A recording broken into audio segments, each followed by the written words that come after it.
খুব ছোট থেকে নাচ শিখে বড় হয়ে ভালো নৃত্যশিল্পী হয়ে ওঠেন চন্দননগরের সুতন্দ্রা।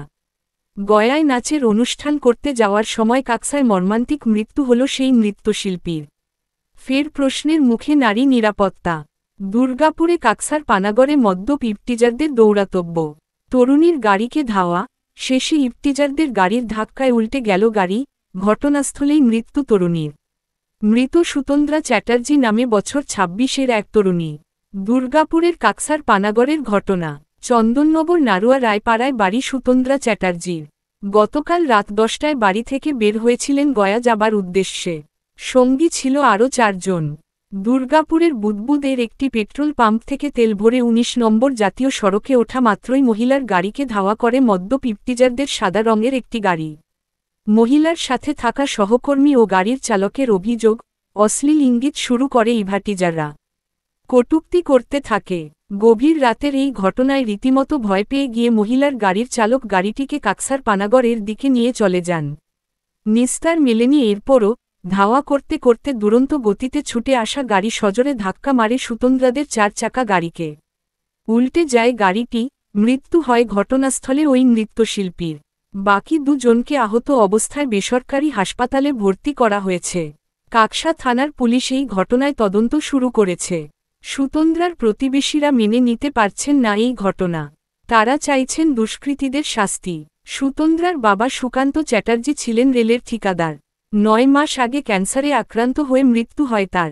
নারুয়ার বাড়িতে আছেন সুতন্দ্রার বৃদ্ধা দিদিমা, ঠাকুমা আর মা তনুশ্রী। খবর পেয়ে ভোরেই রওনা দেন দুর্গাপুরের উদ্দেশ্যে। ঘটনার খবর পেয়ে তাদের বাড়িতে পৌঁছান চন্দননগর পুরসভার ২ নম্বর ওয়ার্ডের কাউন্সিলর মোহিত নন্দী। তিনি বলেন, সুতন্দ্রার বাবা সুকান্ত আমার সহপাঠী ছিল। এখনও বছর ঘোরেনি তার মৃত্যু হয়েছে। তার মধ্যেই তার মেয়ের মৃত্যুর খবর, মেনে নিতে পারছি না। যা শুনছি সেটা যদি সত্যি হয় তাহলে এই ধরনের দুষ্কৃতীদের দৃষ্টান্তমূলক শাস্তি দেওয়া উচিত। নারুয়া এলাকায় এই খবর ছড়াতেই লোকজন ভিড় করতে থাকে ওই নৃত্যশিল্পীর বাড়ির সামনে। প্রতিবেশীরা বলেন ওকে আমরা মাম বলে ডাকতাম। রাস্তার কুকুরদের ডেকে ডেকে খাওয়াতো। খুব ভালো ব্যবহার ছিল। ছোটবেলা থেকেই নাচ শিখত। নারুয়া মেন রোডে ওদের বাড়ি ছিল আগে। অনেক দিন আগে রায়পাড়ায় চলে আসে। খুব ভালো নাচত। বন্ধুদের নিয়ে একটা নাচের গ্রুপ তৈরি করেছিল।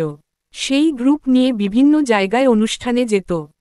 এখান থেকে তো বেরোলো, পানাগড় না কোথায় যাবে, ওদের ফাংশন থাকে বড় বড় সব। এবার কালকে বোধহয় ভোর রাত্রিরই হয়েছে অ্যাক্সিডেন্টে। এই টিভিতে আমি এইমাত্র দেখলাম, এখন ডাইরেক্ট দেখাচ্ছে টিভিতে। তার পেছন থেকে নাকি সব গাড়ি ফাড়ি ধাওয়া করেছে, সব কটূক্তি, জানলা দিয়ে নাকি ট্রেনে বার করতে যায়, গাড়ি পাল্টে খেয়ে গেছে, সব দেখাচ্ছে এখন কন্টিনিউ। আমি এইমাত্র দেখলাম, দেখে এলাম এখানে। যে আপনারা কি শুনলেন একটু সকলে? সকালবেলায় তো আমাকে একটা বন্ধু ফোন করলো যে শুনেছো কি? জানাম কি? বললো যে দুবাইতে নিয়ে মারাই থাকে। হ্যাঁ বললো তুমি একটু কনফার্ম না। আমি যখন যাব কি, আমাদের এখানে একটা কাউন্সিলর থাকে ৮ নম্বর ওয়ার্ডের ওম প্রকাশ, ওর সঙ্গে একটা যে ছেলে থাকে, ও আমার বাড়ির কাছে এলো, এসে বললো হ্যাঁ মারা গেছে দুর্গাপুরে। ওর সঙ্গে ওই গাড়িতে ছিল আরও ৩ জন। ৩ জনকার কিছু হয়নি, দেখাচ্ছে টিভিতে, আমি এই মতো দেখে এলাম। আর এ মারা গেছে। কয়েকদিন আগে ওনার বাবাও তো মারা গেছে। এই তো আপনার মে জুন মাসে আপনার বাৎসরিক হবে।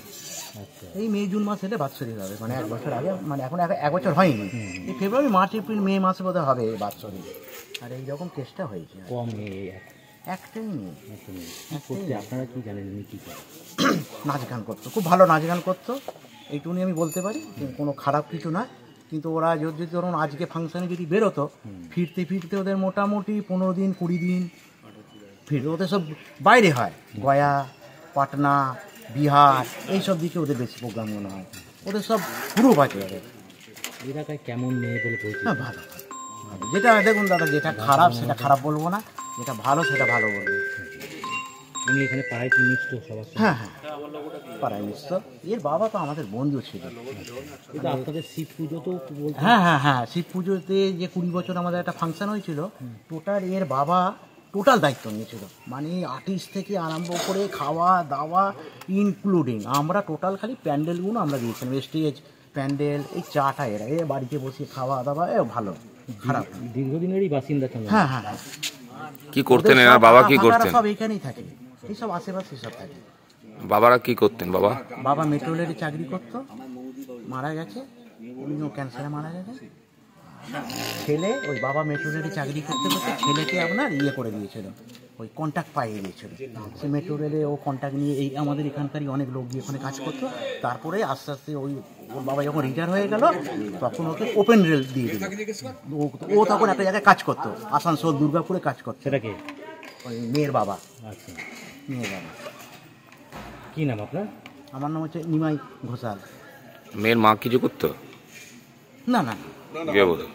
হাউস হিসাবে খুবই ভালোবাসতো আমাকে, দোকানে আসলে বাবু বাবু করে, মানে আমার সাথে ভালোই সম্পর্ক। অনেক ছোট থেকে আমি দেখছি দিদিকে, দিদি ভালো খুব নাচ করে। আমাদের এখানেই শিব দুর্গা পুজোতে দিদি ফাংশনে 20 বছর যখন হয়েছিল নাচ টাচ করে অনেক ভালো প্রোগ্রাম করেছিল। ও গোয়াতেই বেশিরভাগ থাকতো, প্রোগ্রামে ওইদিকে ওই সাইডেই করতো। গয়া? হ্যাঁ হ্যাঁ। কালকে কি দেখা হয়েছিল? না কালকে দেখা হয়নি। লাস্ট কবে দেখা? লাস্ট এর মধ্যে হয়নি, ওই মানে এই মাসেরই ফার্স্টের দিকে হয়েছিল। তো মাঝে ওই কাকিমা মানে দিদির মা বলেছিল যে দিদি আসবে, তো বলছিল যে কুম্ভর জন্য আর কি ট্রেনেতে ভিড় হচ্ছে তাই আসতে পারছে না, তো ওই কদিনের মধ্যে ফিরবে বাড়ি। কি বলে আজ কি শুনলে কি আজকে সকালে? শুনলাম তো আমি বাড়িতে ছিলাম না, আমি বেরিয়েছিলাম একটু, মা ফোন করে বললো যেরকম দিদির অ্যাক্সিডেন্ট হয়েছে, তো বাড়ি আসলাম। তারপর টিভিতে দেখা ছিল যে দুষ্কৃতীরা হামলা করেছে, এরকম ইপিজির সমস্ত ব্যাপার স্যাপারগুলো টিভিতে নিউজ আর কি দেখছিলাম। কি শোনার পর কি বলবে? খুবই খারাপ লাগছে, কারণ এই কিছুদিন আগেই কাকু মানে দিদির বাবা আর কি মারা গেল ক্যান্সার হয়ে। এবার মানে ওদের বাড়িতে সেরকম কেউই নেই, মানে দিদির ওপরেই কাকিমার আর কি ভরসা। দিদি সব কিছু আর কি দেখাশোনা করতো। এই গল ব্লাডার স্টোন অপারেশন হলো কাকিমার কিছুদিন আগেই, মানে খুবই খারাপ লাগছে। গয়ায় কারা থাকতো? ওখানে কি বাড়ি করেছিল? দাদা আমি এখন কথা বলতে পারবো সেরকম না, কিছু মানে বলতে পারবো না, কিন্তু ওই সাইডে মানে হোটেলে নিশ্চয়ই থাকতো, যেহেতু নাচের সমস্ত প্রোগ্রাম করতো, তো ওই সাইডে। শ্রেয়া ঘোষাল। ঘটনাটা অত্যন্ত দুর্ভাগ্যজনক। এরকম ঘটনা শোনার পর আমরা সকলেই হতবাক হয়ে গেছি। এই কদিন আগেই মানে বছর এখনও শেষ হয়নি, তার বাবাও মারা গেছে। পরিবারটা খুব অসুবিধার মধ্যে ছিল। মেয়েটা যাই হোক সেই জায়গাটা কভার করার চেষ্টা করছিল, সেই অবস্থায় দাঁড়িয়ে এই ঘটনাটা একদম মেনে নেওয়া যাচ্ছে না। কি শুনলেন? আমরা যেটা শুনেছি সেটা হচ্ছে ঘটনার পরম্পরা থেকে যেটা শুনলাম, যেটা কাল রাত্রিরে এখান থেকে একটা গ্রুপ নিয়ে মেয়েটি বেরিয়েছিল তার কাজের উদ্দেশ্যে। সেটা হচ্ছে ওরা শাদিকে কেন্দ্র করে রাজ্যের বাইরে বিভিন্ন জায়গায় ইভেন্ট ম্যানেজমেন্ট করে। তো সেই গ্রুপ নিয়ে যাওয়ার পথে মাঝ রাস্তায় দুর্ঘটনা কবলে পড়ে এবং মেয়েটি মারা যায়। তো পুরো ঘটনাটার ডিটেলস মানে পরিবারের কারোর থেকে তো আমরা সেইভাবে কিছু শোনা যাচ্ছে কোনো দুষ্কৃতীরা এদেরকে পেছনে তাড়া করেছিল। হ্যাঁ, এটা আমরাও শুনেছি। তো এখন যতক্ষণ না তদন্ত হচ্ছে বা ধরা পড়ছে ততক্ষণ তো বোঝা যাচ্ছে না কারণ কি, উদ্দেশ্য কি। যাই হোক, যে উদ্দেশ্য হোক, যে কারণই হোক, এই ধরনের ঘটনা আমরা কখনোই সমর্থন করি না এবং এদের খুঁজে বার করতে হবে। নিশ্চিতভাবে দৃষ্টান্তমূলক শাস্তি দিতে হবে যাতে আগামী দিনে কেউ এই ধরনের ঘটনা ঘটাতে সাহস না পায়। আপনার নাম? আমার নাম মোহিত।